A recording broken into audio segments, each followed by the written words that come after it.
they was protecting the lower southern half of Australia. At Brisbane was called the Brisbane Line. Well, all north of it, they just moved them down here to Sydney and Melbourne, and they didn't stop at Brisbane. So I stayed there at Sydney, Australia. It was nice and everything. And I called a plane back to New Guinea. They said I went back, had a report to a placement depot down in Sydney after my furlough. And I called a plane at Sydney, and I was under the impression it was going back to Port Moresby area. Well, instead it went all the way down to Milne Bay. That's down the tip end of New Guinea. And map is way up there. And so, well, that's Port Moresby. They moved to Nabzab in the meantime. And I was at Milne Bay at a replacement depot, and it's pretty rough at a replacement depot. And I stayed there about a month and a half. And finally, they sent me, somehow, they sent me to my outfit up there at Nabzab. And it, some way, I was at Lee and Samoa too, but I don't remember. Did you get back with your regular outfit? Yeah. And then from Nabzab, they sent us back to Port Moresby to see what it was. They had two of their outfits there of the same kind. The 375th group, and then they had the 374th. They was ahead of us. And see, they would leapfrog. One time, about where it was, the 375th would be here, and then they'd come back to Port Moresby, and then the 374th would move up, and then they'd move us up. Yeah. And we stayed there at Nabzab, and then some of us split up different groups, and they said, went to Viac, and from Viac, that's the Shooting Islands, and then they shipped us over to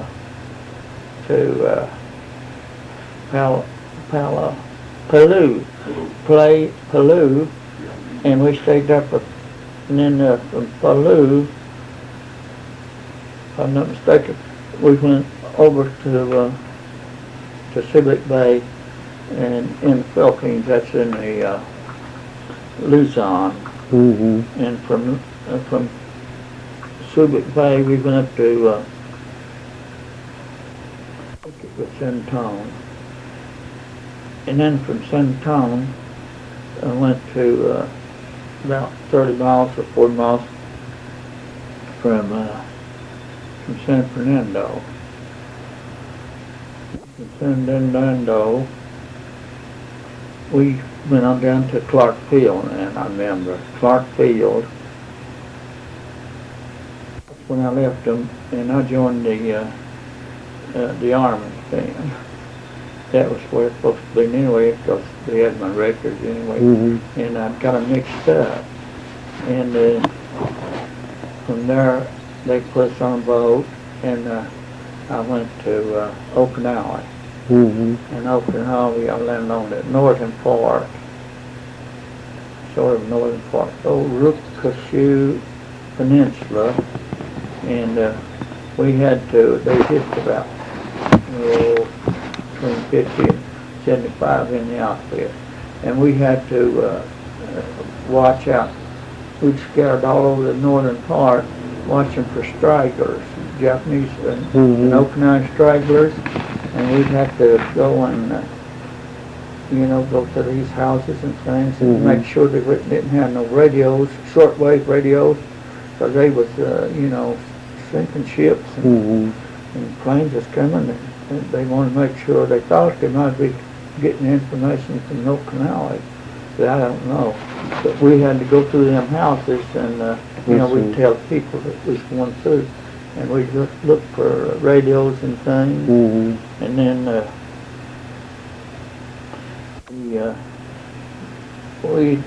well, a funny thing happened.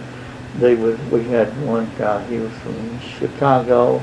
He'd been a policeman. And he was about 6'4" or 5", pretty big feller. and one time there, the CO we just had one officer, didn't we? He's just an officer and us men. And we all had Jeeps to ride. And I don't know, one day I wasn't doing nothing. And we was on a hill, sort of.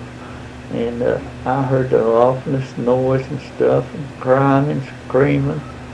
And this guy come down through there, him and another guy, and he had automatic in his hand. His hand was huge. And he had this here Okinawa old man with his wife, and there's a whole bunch of kids, just star still. And he took him into our company commander's tent. And the company commander said, you know, question the man as best as he could. And he said, I'll send him back. And we came back. But I figured that the old man was too old for service, but he not been. But them kids, they screaming and hollering. But usually 9 chances out of 10, no, we'd make friends with the kids along the way, and we'd have them following us and everything else. And they had a detention camp in the mountains up there, and we'd have to watch out for these here Japanese had their geisha girls along with them. Mm-hmm. Well, they made a tournament camp, and they stuck them in the detention camp. And then the prisoners of war, they was in another camp. Mm-hmm. They was quite a few. They hadn't never been no prisoners before to speak of down in the islands. And they had to fill sandbags and stuff like that. And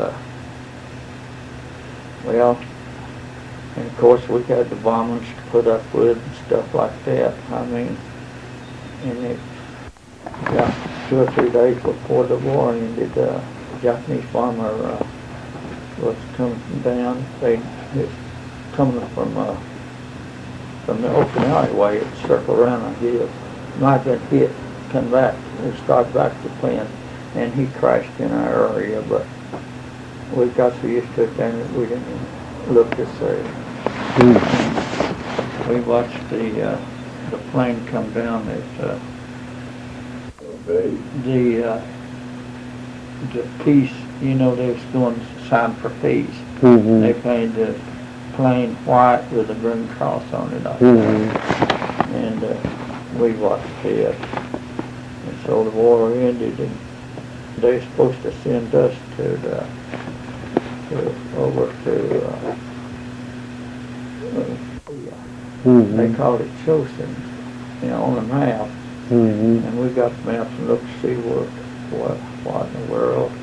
But they changed their mind the last minute. We went on to Japan by LST, and we landed in Yokohama, Japan. That was the harbor city. No, it was tore up and everything. The docks was and stuff. But inside the city it wasn't too bad. And we had to wait there for a while. Some of us guys went to town, kind of looked around. But the Japanese wouldn't even look at us. No, they turned their back. But there's one old woman gathering wood down to when we landed from LSTs, and God, she had a load of wood on her back that the average guy couldn't carry. And then went on up to 90 miles, about 90 miles. From Tokyo, here was Tokyo, we went out this way towards Mount Fujiyama, and Japanese Army artillery camp, and we took over it, and we had to guard the guns and everything. night. I said, your name's on the, you go home. So, Yes, you had plenty of points by that time. oh, so I had plenty of points. I didn't have to worry about that. I wasn't in a hurry, though. And I think it's 84 points I had. Yeah. And we got 5 o'clock, me and several other guys, and they said be ready in the morning at 5 o'clock. So 4 o'clock we was ready, and 5 o'clock we went down to this little town. It was just a little Japanese town. I don't know what name it was now.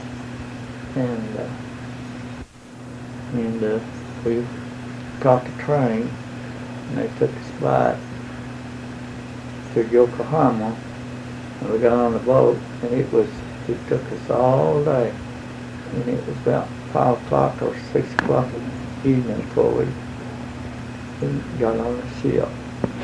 But while I was there in Japan, they hired these Japanese that hadn't never fought against the Americans, to especially the older ones, to work for us. They worked in the kitchen, and I was a barrack orderly, and I had to, and they give me a man. He was just a little weak feller, but he's old. Well, I considered him old then. Being 45, 40. And I told him, we'd straighten up the barracks during the day, clean up and everything. And we got pretty well acquainted. He could speak English, and he'd been down at Singapore, where the British was. Mm-hmm. And he was telling me about it down there, and I was telling him about over in the Pacific. And so, but he invited me to his house, but I didn't go because I was afraid it would, town people, they might resent. Mm-hmm. There was a lot of feelings at that time. Mm-hmm. And I know these Japanese soldiers, they just turn their back to you when you see them. Mm-hmm. So I really didn't. And they told us, they told me that if anybody got in trouble, the neuro disease or anything, or any trouble, he would stay there till it's cleared up. So as a result, we wanted to go home, so we kept our nose clean. And I landed back in, we come the northern route. We were supposed to have landed at Seattle, but they was busy unloading ships. They had bukus of ships there that was unloading, so we come on back down to San Francisco, and from Camp Stoneman. San Francisco about 2 weeks, and I got to leave at Frisco. I got a weekend pass, and it was nice. There was thousands of Marines, sailors, Army, Air Force, and everything was there trying to get home. And I really thought, I know my buddy, he was from California, and he said, why don't you come down to Los Angeles with me and see how you like it and stay out here? And I said, no, I'm just going. And Camp Stoneman, it was out in to Fort Smith, Arkansas. They called it Fort Smith, Arkansas. It was at Camp Chaffee. Now it's Fort Chaffee. And we stayed there until got me discharged. Out the gate, I mean, jacket, throwed it away. Just left him in the restroom, his clothes and things. Yeah, and I wore my, just a trench coat, sort of like. And I caught the bus and went to Kansas City. And then from Kansas City, we got in there and come find out there was a bus strike on. There one little shuttle bus or something, and so they finally straightened it out, and we went. I went to St. Joe, Missouri, and I worked at different jobs for a while, and then I got on a brewery, and I worked at the MK Guest Brewing Company, and then Western Tavern. yeah, and they called. I went to a railroad school. I heard about. A guy told me he was going to railroad school, and at Kansas City. So I went down, and it was run by Union Pacific. So they trained the operators, and so I went to it and graduated from it. Now they sent me to Lafayette, Indiana, to the Monon Railroad. Well, they didn't operate right there, and they said they might need one rate clerk.